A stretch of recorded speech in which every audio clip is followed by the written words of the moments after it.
بسم اللہ الرحمن الرحیم۔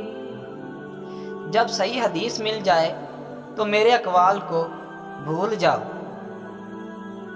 میں نے 7 سال کی عمر میں قرآن مجید حفظ کر لیا تھا۔ میں نے جس سے بھی مناظرہ کیا اس کے چہرہ کا رنگ بدل گیا۔ اندھا دھند اور بغیر سوچے سمجھے علم حاصل کرنے والے کی مثال رات میں لکڑیاں جمع کرنے والے کی سی ہے۔ گٹھا اٹھا لیتا ہے، ہو سکتا ہے اس میں سانپ بھی ہو جو اسے ڈس لے۔ زندگی میں 3 مرتبہ مجھ پر فکر فاقہ کا دور آیا۔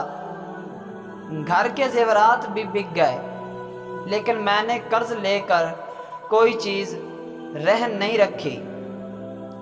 صحیح طالب علم تو مفلس ہی ہوتا ہے۔ پوچھا گیا کہ اگر مناسب مالدار ہو تو فرمایا وہ بھی نہیں۔ لوگ فقہ میں اہل عراق کے محتاج ہیں۔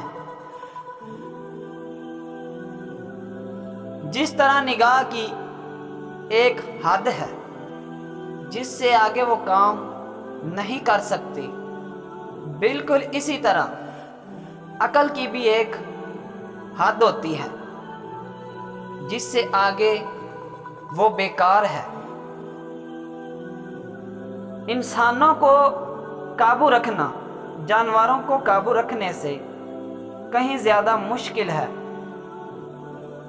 جو شخص تمہاری رائے کا خواہش مند نہ ہو اسے مشورہ مت دو، نہ تمہاری تعریف ہوگی اور نہ تمہاری نصیحت اسے فائدہ دے گی۔ ایسے علاقہ میں نہیں رہنا چاہیے جہاں دینی مسئلہ بتانے والا عالم اور جسم کا علاج کرنے والا طبیب موجود نہ ہو۔